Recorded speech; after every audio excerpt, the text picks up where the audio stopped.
Today we are presenting before you the tasks undertaken by Dr. Babasaheb Ambedkar that could not be completed because of his untimely death on the 6th of December 1956. We salute to his tireless services offered to India till his last breath. It wouldn't be an exaggeration to see a better India had he been there for a couple of years. Nevertheless, our intention is to highlight some of such tasks which we think is requirement of today's India.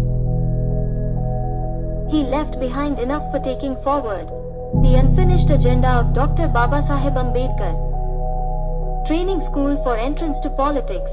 In 1952, a resolution was moved by Professor K.T. Shah in the Parliament whether there should be any formal qualifications for the members of Parliament and state legislatures.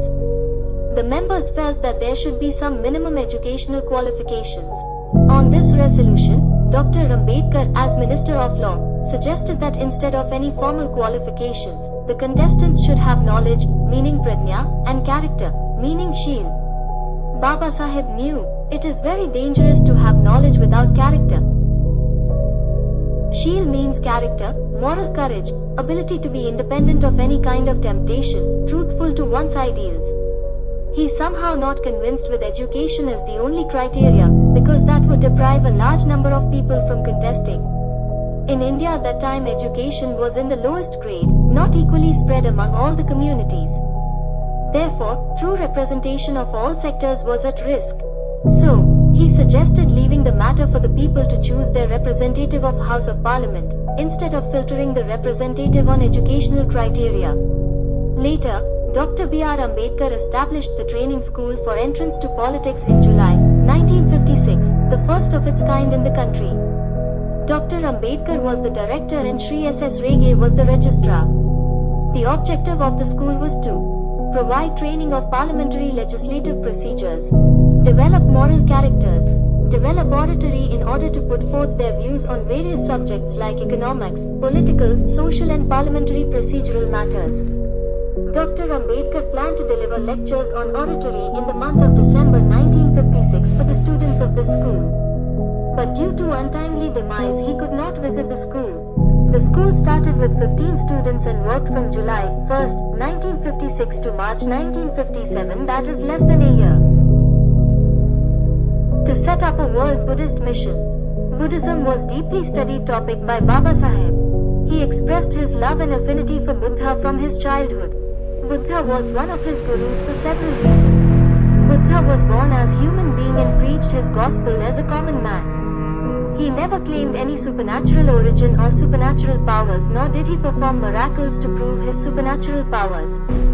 The Buddha made a clear distinction between a Margadatta and a Mokshadatta. The Buddha was satisfied with playing the role of a Margadatta, meaning a Padshava.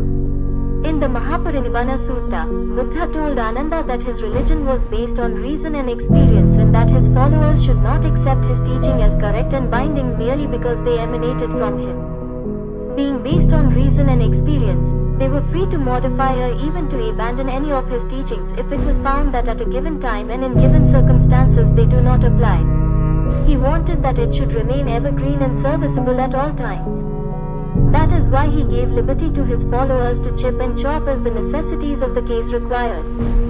Buddha's Sangh was based on equality as it accepted Shudras to the Bhikkhu Sangha and women to Bhikkhuni Sangha. Buddha taught as part of his religion, social freedom, intellectual freedom, economic freedom and political freedom. He taught equality not between man and man only, but between man and woman. Babasaheb was convinced that it would be difficult to find a religious teacher to compare with Buddha, whose teachings embrace so many aspects of the social life of people, whose doctrines are so modern and with main concern to give salvation to man in his life on earth, and not to promise it in heaven after he is dead.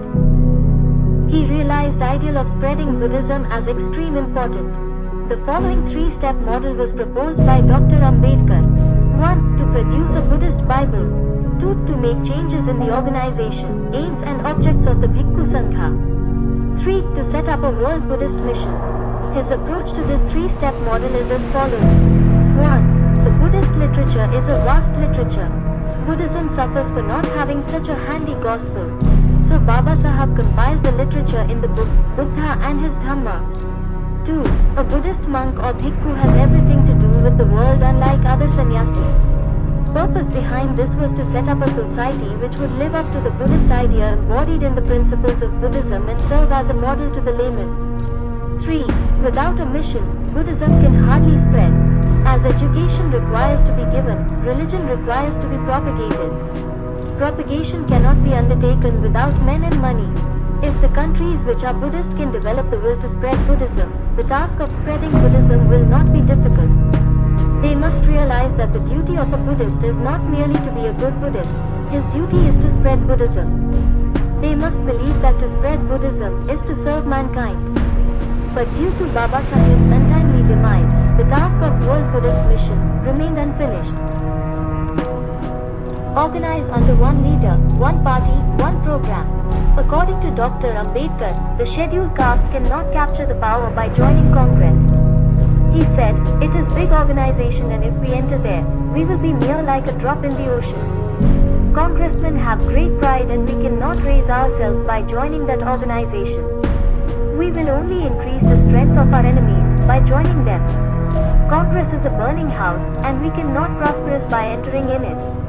We must organize ourselves into a third party, so that in case Socialist and the Congress do not command an absolute majority, they will come to our feet to beg for our votes, and we can then hold a balance of power and dictate our own term to them for giving political support. You must organize yourself under one leader, one party, and one program for capturing political power. You remove all caste distinction and organize yourself under the aegis of federation." Still, it remains a myth for Ambedkarites to get organized under one leader, one party, one program. To prove that, Pandarang was none other than Buddha. While unveiling an image of Buddha in a newly constructed Buddha Vihar at Dehu Road near Pune on the 25th of December 1954, Dr. Ambedkar told his audience that the image of the god Vithoba at Badharpur was in reality the image of the Buddha. He said further that the name of the god Pandarang was derived from Pundalik. Pundalik means lotus, and lotus was called Pandarang in Pali. So Pandarang was none other than Buddha. According to him, Buddhism disappeared from India because of the wavering attitude of the laity which worshipped many other gods and goddesses. This task is also remained unfinished due to his demise. Many Ambedkarites studied this aspect after death of Babasaheb, but the task is still unfinished.